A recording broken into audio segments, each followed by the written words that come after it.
When you're trying to wrap your head around a big, important topic, but you just haven't got hours to wade through really dense articles. Yeah, that's exactly what we try to do here. So today, we're diving deep into environmental ethics. Exactly. And this is a field that, well, it really deals with our ethical relationship with the natural world around us. Now, thinking about our connection to nature isn't exactly new, obviously, but environmental ethics as like a specific philosophical discipline, that really kicked off in the 1970s, right? That's right. And it seems what sparked that more focused attention was a growing awareness back in the 1960s Awareness about what specifically? about how human activities, new technologies, industry getting bigger, economic expansion, population growth, how all that was impacting the environment. And a few key books really seem to crystallize this. Oh, yeah, absolutely. Rachel Carson's Silent Spring in '62, that felt like a massive warning shot, didn't it? Yeah. About pesticides and wildlife. It really did. And then you had Paul Ehrlich's The Population Bomb a bit later, in '68, raising alarms about, well, human population growth and the strain on planetary resources. So those were maybe the initial triggers. Kind of the early warnings, yeah. And since then, the list of environmental concerns has just grown, hasn't it? Declining biodiversity, loss of wilderness, ecosystem degradation, and the big one now, climate change. So with all these huge problems becoming pretty undeniable, environmental ethics sort of steps in. What's its main goal? Its core mission, really, is to outline our moral obligations regarding these concerns, to figure out what we ought to do. Which brings us to, I guess, the fundamental questions. Exactly. Two basic questions drive the field. What duties do humans have towards the environment? And maybe even more importantly, why do we have them? The why often needs tackling first, you mean? Often, yes, because the answer to why shapes the what. And as soon as you ask why, you hit the central debate. Which, Are our environmental duties ultimately for the benefit of humans living now? Or maybe for future human generations? Or, and this is a key divergence, do we owe obligations to entities within the environment itself? like, directly to animals or forests, regardless of us. Precisely. Independent of human benefit. And depending on how philosophers answer that question, you get very distinct kinds of environmental ethics. Okay, so it sounds like a good way to structure this deep dive is to look at these different ideas about who or what has this moral standing. Exactly. Moral standing is the key concept here. It just means who or what is considered morally considerable in its own right. Whose well-being or interests should we take into account for its own sake, not just because it affects us? And the traditional starting point, especially in, say, Western philosophy, has been anthropocentrism. Right. Anthropocentrism, literally human-centered. In environmental ethics, it generally means an ethical framework where only human beings have this fundamental moral standing. So all our moral duties, even environmental ones, are ultimately owed to other humans. That's the basic idea. We protect the environment because it benefits us, present or future humans. Like preserving a rainforest because it provides oxygen for us or might hold cures for us. Exactly. The value is instrumental to human needs or desires. And while this view has been dominant, environmental ethicists have really pushed back, arguing we need to extend moral standing beyond just humanity. Extend it to the non-human natural world. Yes, but it's not just one step. There's a whole spectrum. Okay. Some argue for extending it to sentient animals, those that can feel pleasure and pain. Others go further to all individual living organisms, like plants. And some even argue for holistic entities, like rivers, species, entire ecosystems. Wow, okay. So under those views, our obligations aren't just about the environment, they're to the things within it. Precisely. We owe duties directly to those creatures or systems. Right. So let's start with the base layer, anthropocentrism. Even though many environmental thinkers move beyond it, you said coherent, human-centered environmental ethics still exist. Why is that? Well, it's partly because, let's face it, many of our gut reactions to environmental problems do stem from how they affect humans, don't they? Yeah, I see that. Pollution making us sick, resource depletion affecting our living standards. Climate change threatening homes, loss of biodiversity, meaning fewer potential medicines or, less natural beauty for us to appreciate.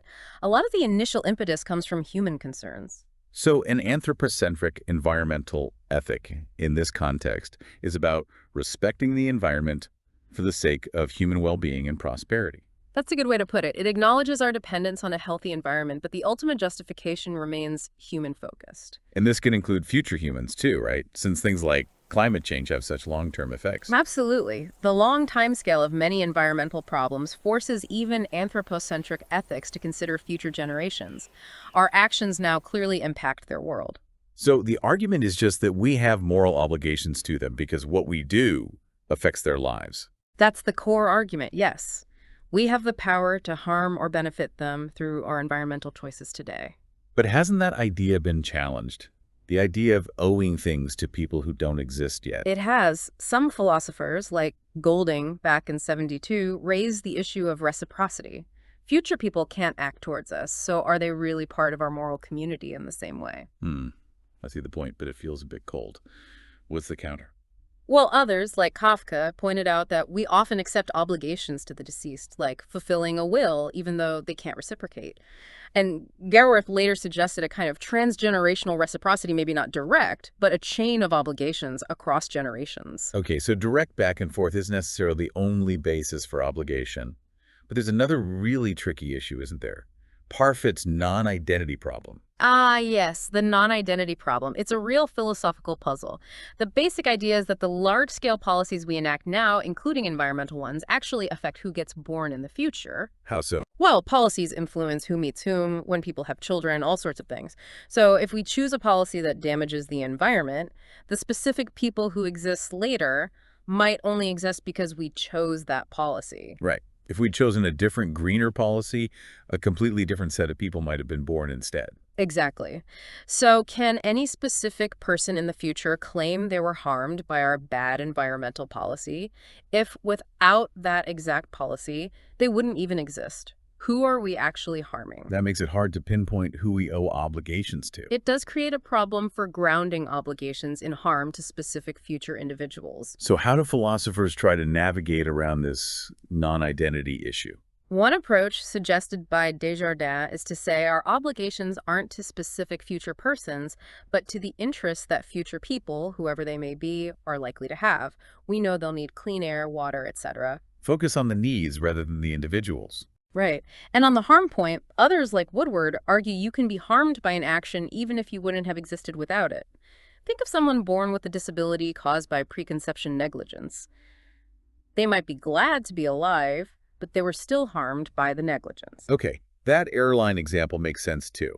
You can benefit overall, but still suffer a specific harm. Precisely. But, okay, let's say we agree we do have obligations to future humans. There's still the practical problem of figuring out what those obligations are. Because we have no idea what they'll actually value or what technology they'll have. Exactly. We don't know their conception of a good life. Should we save oil reserves if they develop fusion power? Conserve species they might find unimportant? It's hard to know what they'll thank us for. So how do we deal with that massive uncertainty? While Brian Barry offered a pragmatic solution, he argued that whatever their specific values, future people will likely need certain fundamental things met. Basic needs for food, water, shelter, health. Our primary obligation, then, is to ensure our actions don't prevent them from meeting those basic needs. Focus on the fundamental requirements for any decent life. That seems more manageable. It does provide a clearer target. But even then, there's the huge challenge of balancing our present needs and interests against the needs and interests of those future generations. Yeah, how much sacrifice is fair to ask of people living now for the benefit of people centuries down the line?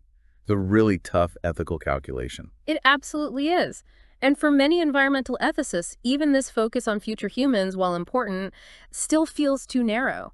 They argue we need to push the boundaries of moral standing further out. Which brings us to animals. Right, and there's a strong intuition many people share, isn't there? That harming animals unnecessarily is just wrong. Definitely. Like the idea of someone torturing a cat or shooting a deer just for kicks feels inherently wrong, not just wrong because it upsets us. Exactly.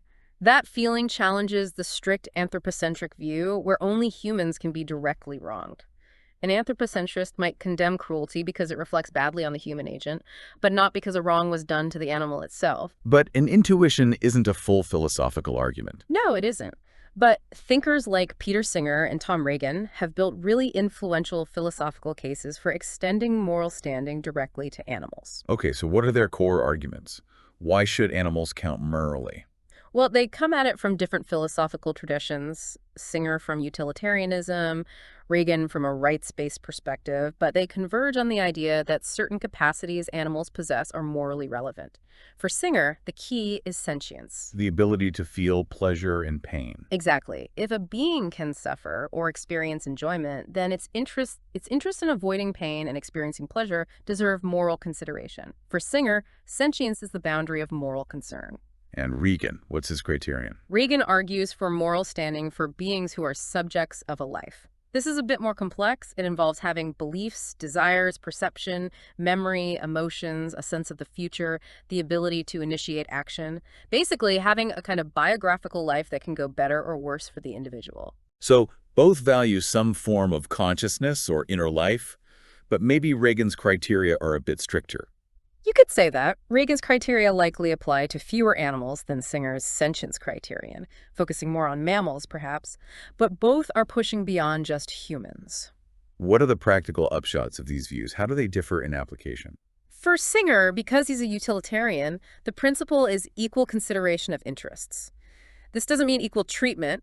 Pigs don't need the right to vote, but their interest in not suffering should be weighed equally against a similar human interest. It's about maximizing overall well-being or satisfaction of interests. So it could involve trade-offs, sacrificing some interests for a greater overall good. Potentially, yes, that's inherent in utilitarianism. Reagan's rights-based view is different. He argues that subjects of a life possess inherent worth, a value independent of their usefulness to others. This inherent worth means they have rights, which set strong moral limits on how they can be treated. So for Reagan, it's less about calculation and more about respecting fundamental rights. Exactly. Take painful experiments on animals for human benefit. Singer's utilitarianism might justify it if the human benefit is massive and outweighs the animal's suffering. For Reagan, the animal's inherent worth and right not to be harmed like that would likely make such experiments morally impermissible, regardless of the potential benefits. Okay, I see the difference. So how does this connect back more broadly to environmental ethics, beyond just animal experiments or farming?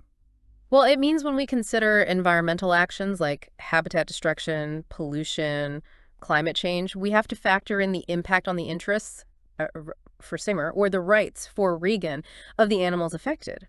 Deforestation isn't just bad because humans lose resources, it's also bad because of the suffering and death it causes to sentient animals, or the violation of rights of animals subjects of a life. But this animal-centered focus has drawn criticism from some environmental thinkers, hasn't it? It has, yeah. Philosophers like Callcott and Sagoff have argued that these animal liberation ethics are too individualistic. Individualistic, meaning they focus too much on single animals. Yes, focusing on the suffering or rights of individual conscious animals, potentially at the expense of broader ecological concerns, like the health of species or ecosystems. Can you give an example of that conflict? The classic example is managing invasive species. Think of introduced species like rabbits in Australia that damage native ecosystems. An environmental perspective focused on ecosystem health might advocate for culling these rabbits, but an animal ethic focused on individual suffering or rights would find it very difficult, if not impossible, to justify killing those individual sentient animals. That's a clear tension. What about endangered species?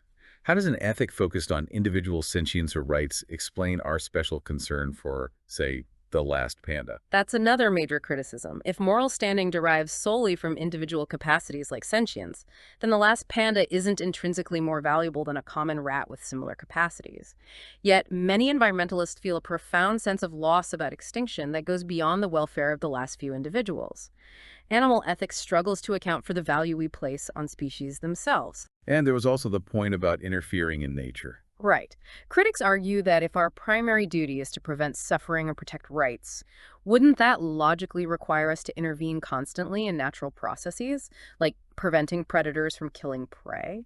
Which seems not only impossible, but also contrary to the goal of preserving wild nature. Exactly. It seems to lead to absurd conclusions. Now, animal ethicists often respond that they don't disregard ecosystems, but when push comes to shove, the interests or rights of individual conscious animals take priority. So it's a clash of priorities, individual welfare versus the health of the ecological whole. That's a good way to frame it. And this perceived inadequacy of animal ethics to capture all environmental values leads some philosophers to argue for extending moral standing even further. To individual living organisms. like trees and plants. That feels like a bigger leap for many people. It is a significant step. And proponents often use thought experiments to motivate it, like the last human scenario. Okay, what's that? Imagine some catastrophe wipes out all humans and animals. The very last human is about to die, and they find the very last tree of its kind. Would it be morally wrong for that last human to destroy that last tree just before they die? Hmm. Right. Intuitively, yeah, it feels wrong, even though no conscious being would be harmed by its destruction. Exactly. And for philosophers like Robin Atfield, who discussed this, that intuition suggests that moral standing might extend beyond conscious beings to encompass all individual living organisms. There's something valuable about life itself being extinguished. So if it's not consciousness or sentience, what's the proposed basis for a tree having moral standing?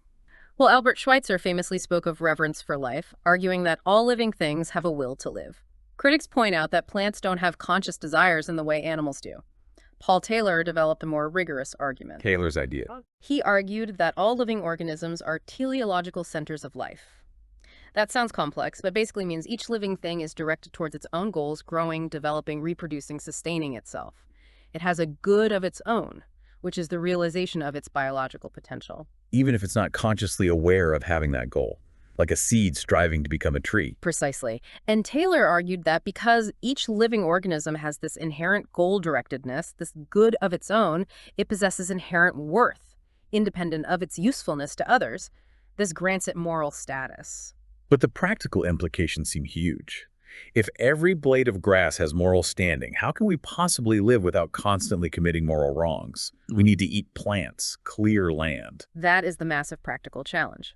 Schweitzer's answer, only harm life when absolutely necessary, is hard to apply. When is it absolutely necessary? Taylor tried to provide more structure. He argued for a basic equality of interests among all living things, but then proposed principles for resolving conflicts. Like what? Things like self-defense being permissible. Also, that the basic interests of non-human organisms should generally take priority over non-basic or trivial human interests. But crucially, humans aren't required to sacrifice their own basic interests for the sake of other organisms. That still sounds incredibly demanding. Like, wanting a nice lawn involves harming the basic interests of weeds for a non-basic human aesthetic interest. Exactly.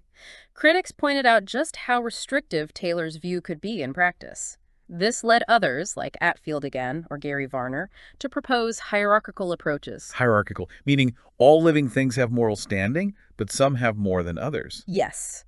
Humans might have the highest moral significance, then perhaps sentient animals, then other organisms like plants, and maybe even ecosystems. This allows for easier justification of using plants for food, for example. But does that weaken the whole idea? If a plant's moral standing is so low that we can routinely destroy it for trivial reasons, what practical difference does it make to say it has standing at all? That's the core worry with hierarchical views, that they might grant moral standing with one hand and take away its significance with the other. And there were other fundamental challenges to this whole idea of plants having moral standing, right? Yes, two main ones. First, from anthropocentrists and animal liberationists, who question if merely being alive and having biological goals is enough for moral standing. Does a plant having a biological good make it morally considerable if the plant itself has no perspective, no awareness, no stake in its own existence? Does the tree care argument again? Essentially, yes. Marion Warren made arguments along these lines. But the counter-argument, as we touched on, is that conscious awareness isn't always necessary for something to be good for an entity. Deworming a cat is good for the cat, even if it doesn't understand. Sunlight and water are good for the plant's biological flourishing. Okay. And the second main challenge? The second challenge comes from those holistic thinkers we mentioned earlier. They argue that focusing on individual living organisms, even plants, is still too individualistic. It fails to capture the importance of ecological relationships and the value of holistic entities like species and ecosystems themselves. So valuing each tree individually doesn't necessarily equate to valuing the forest as a whole system. Precisely. While thinkers like Taylor do acknowledge the importance of ecosystem balance, it's usually seen as valuable because it supports the flourishing of the individual organisms within it, not because the ecosystem itself has independent moral standing. Which leads us directly into those holistic ethics, giving moral standing to entire ecosystems, species, the land itself. Aldo Leopold is the big name here. He is the foundational figure for this perspective, definitely. His land ethic was a radical proposal. He urged us to stop seeing land merely as property or a resource, And see it instead as, as a community to which we belong. He described it as a complex system, an energy circuit flowing through soils, plants, animals, all interconnected and interdependent. He felt human interventions had been far too violent and disruptive to this community. so he called for an ethic of the land. What did that mean in practice? It meant extending moral standing to the entire land community, the biotic community itself, not just its individual members. This led to his famous maxim. The one about integrity, stability, and beauty. That's the one. A thing is right when it tends to preserve the integrity, stability, and beauty of the biotic community. It is wrong when it tends otherwise. The health and functioning of the whole system becomes the ultimate measure of right and wrong. It's a powerful idea. But philosophers have pushed back on the justification, haven't they? How do we get from describing the land as a community to saying we ought to preserve its integrity? That's the critical question. Leopold's move from the descriptive is of ecology to the prescriptive ought of ethics seems quite abrupt to many critics. Why should we preserve the biotic community? What gives it moral standing? Did Leopold offer a clear reason? Not explicitly in the way philosophers usually demand. J. Baird Callicott, a major interpreter and defender of Leopold, argued that the basis isn't some specific property of the community, but rather our moral sentiments, our feelings of kinship and affection developed through an understanding of ecology. It's about expanding our sense of community. Based on feelings and connection. That's Callicott's reading. But relying on subjective feelings raises problems. What if someone doesn't feel that connection? Does the ethic not apply to them? Is there a more objective basis? Did anyone try to provide one? Lawrence E. Johnson did. He argued, similarly to the point about plants, that interests don't require consciousness. Just like an organism has an interest in living, Johnson argued a species has an interest in surviving and flourishing, and an ecosystem has an interest in maintaining its integrated functioning. They have a good of their own. So the system itself has interests that deserve moral consideration. That's the idea. But, okay, let's assume we grant moral standing to these wholes. Defining our obligations gets really complicated. Especially when the interests of the whole conflicts with the interests of individuals within it. Exactly. This is where the charge of environmental fascism, famously leveled by Tom Regan, comes in. If the good of the biotic community is paramount, does that justify sacrificing individuals, like culling deer to protect vegetation, or maybe even Sacrificing humans if they're seen as harming the ecosystem. The human pest argument. That's the extreme worry. Proponents of holistic ethics usually recoil from that conclusion, arguing that recognizing the moral standing of the whole doesn't automatically negate the value or rights of individuals. But how do you resolve the conflicts then? If sacrificing humans is wrong, why is sacrificing rabbits sometimes okay for the good of the ecosystem? Callicott tried to resolve this with his idea of nested communities. He argued we belong to multiple communities: family, local community, nation, humanity, the biotic community, and each generates obligations. Our obligations are stronger to the communities we are more closely bonded with. So our bond with the human community is stronger, justifying not sacrificing humans, while our weaker bond with rabbits but stronger bond with the ecosystem might justify culling them. That was his attempt to balance it, but it faces serious problems. Like what? Well, first, who decides the strength of these bonds and the content of these community obligations? It seems very subjective and potentially dangerous. Second, if human community obligations almost always trump obligations to the biotic community, doesn't that just collapse back into a kind of practical anthropocentrism anyway? Undermining the whole point of the holistic ethic. Arguably, yes. It shows just how difficult it is to formulate a coherent and practical holistic ethic that properly balances the value of the whole with the value of the individuals within it. It requires incredibly careful justification. Okay, so we've seen these different ways of extending moral standing to future humans, animals, plants, ecosystems. But you said there's another whole approach, radical ecology. That's right. These perspectives argue that simply extending traditional ethics isn't enough. We need a more fundamental, radical shift in our entire worldview and societal structures. So it's not just about who counts morally, but about transforming our whole way of thinking and living. Exactly. Radical ecologists generally share two core beliefs. First, That extending moral standing, while maybe necessary, is insufficient. We need a deep change in attitudes in our understanding of reality and humanity's place within it. Second, these aren't just ethical theories. They demand profound social, political, and institutional change. They have a strong political dimension.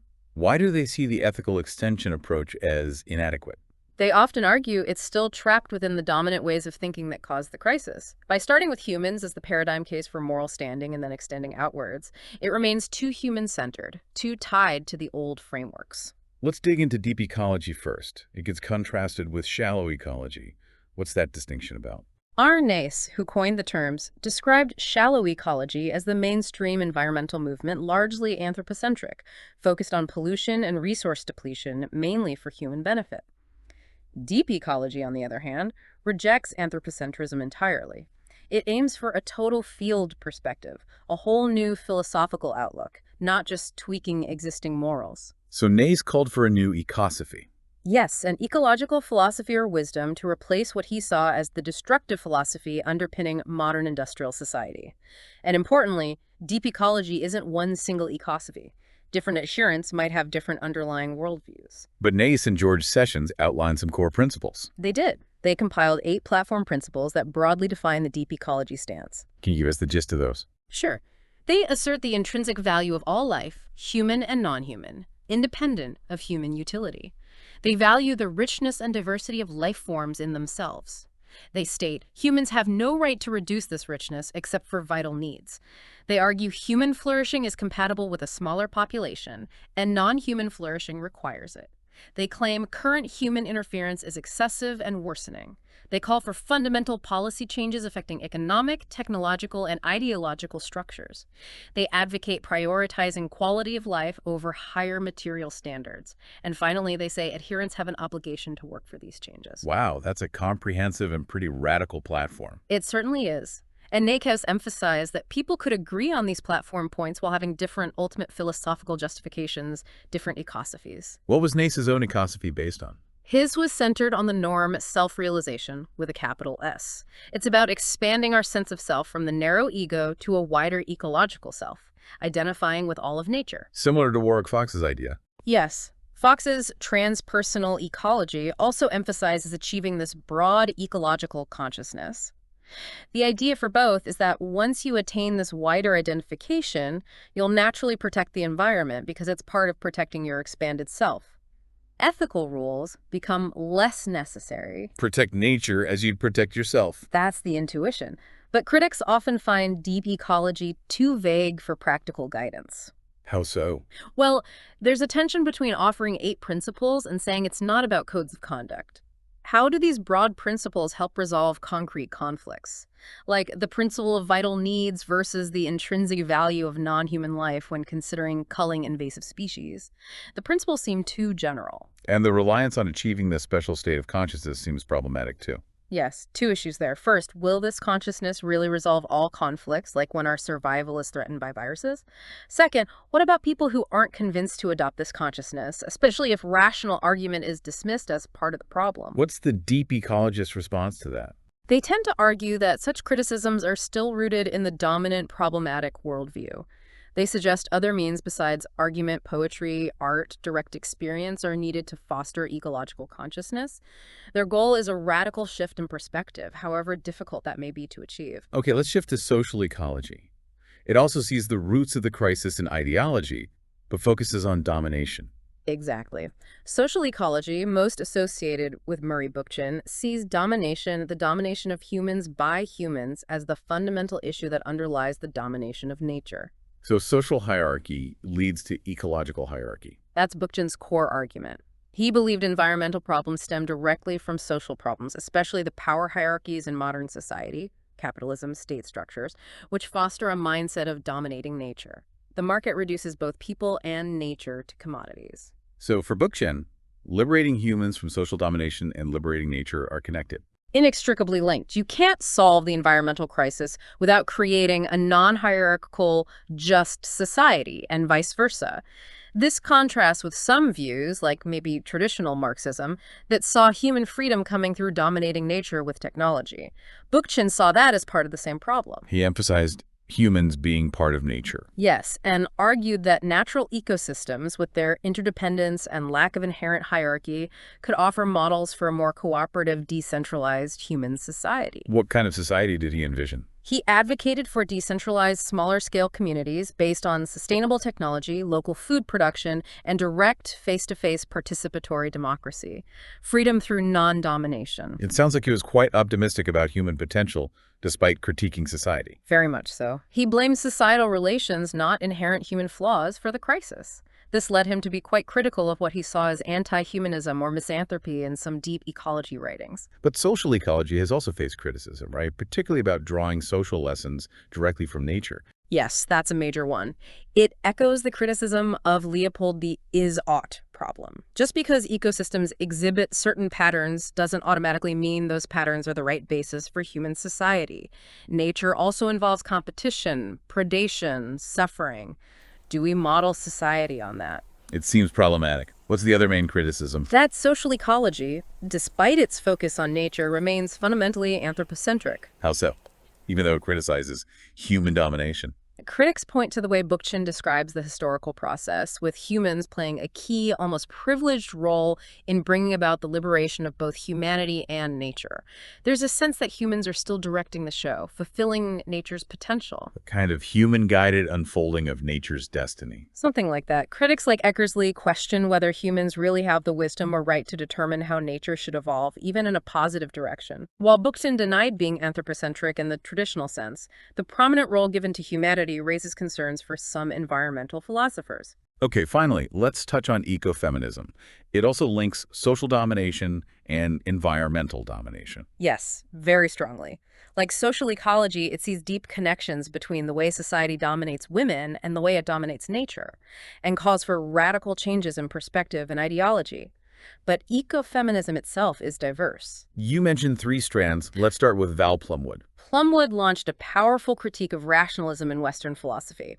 She argued that this tradition fosters hierarchical dualism's pairs, where one side is valued over the other. Like reason over emotion. Exactly. And mind over body, culture over nature, human over nature, and crucially, man over woman. Plumwood argued these dualisms are interconnected and rooted in a flawed rationalism that devalues the lower term in each pair. So the devaluation of women and nature stem from the same philosophical root. That's her argument, which means, for her, simply extending existing ethics isn't enough because those ethics are part of the problematic rationalist framework. We need to challenge the dualisms themselves. Though, as you noted, others argue rationalism has also been used to argue for women's rights and environmental protection. Right. Many see rational argument as essential for establishing universal rights and protections. Karen J. Warren had a slightly different take. Yes. Warren argued the dualisms themselves aren't the problem, but rather their use within an oppressive conceptual framework that employs a logic of domination. The logic of domination. It's the structure of an argument that says A is different from B. A is superior to B, therefore A is justified in dominating B. Warren argued Western thought has applied this logic by associating men with reason and humanity, the superior terms, and women with emotion and nature, the inferior terms, thus justifying the subordination of both women and nature. So the goal is to dismantle this oppressive framework and its logic. Precisely. For Warren, feminists and environmentalists share that fundamental goal. And the third strand you mentioned, more focused on women's connection to nature. Yes, some ecofeminists emphasize the historical and ongoing connections women often have with the natural world, sometimes linked to roles in reproduction or subsistence. Some advocate a more spiritual approach, reclaiming ideas of nature or the earth as sacred, sometimes drawing on ancient goddess traditions. But this approach also faces criticism, even from other ecofeminists like Plumwood. Yes. Plumwood worried that essentializing women's connection to nature could reinforce the very dualism, woman equal leisure, that rationalism used to justify oppression. There's also the concern that focusing on spirituality might detract from practical political action needed for liberation. Although proponents might argue, like deep ecologists, that changing consciousness is the fundamental step towards changing action. Exactly. They might see that inner transformation as key to dismantling systems of domination. Okay, we've explored this incredibly diverse landscape of environmental ethics. Given all the environmental challenges we face, where does this field go from here? What's the future look like? Well, it's clear environmental ethics is here to stay. The issues aren't going away. Predicting the exact future is tough, but we can probably see at least three likely trends or developments. Okay, what's the first one? First, environmental ethics will inevitably be informed by and interact with real-world political and social efforts to tackle environmental problems. While it can be abstract, the field aims to be relevant.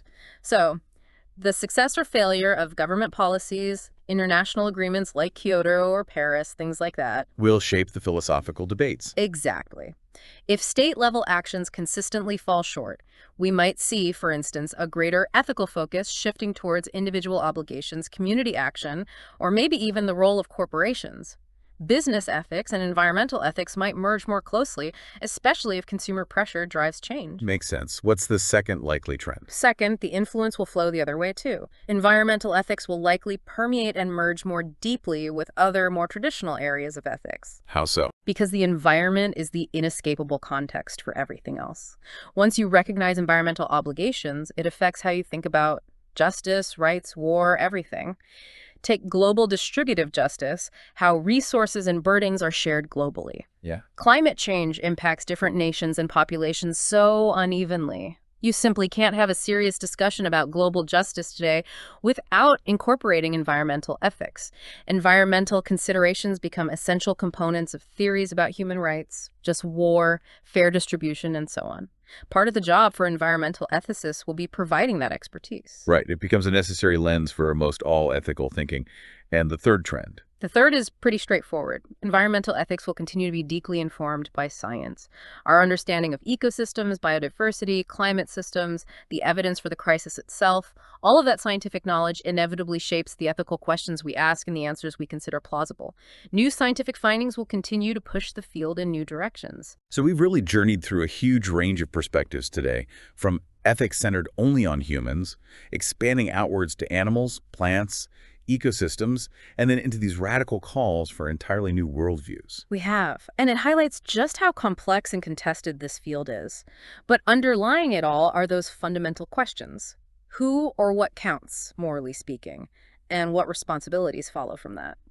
Hopefully, for everyone listening, this deep dive has provided a solid foundation for understanding the key ideas, the tensions, and the ongoing debates within environmental ethics. It's definitely more nuanced than just saying, be green. Absolutely. And maybe it prompts some reflection on your own views. Where do you stand on these questions? Which frameworks resonate most with your own values?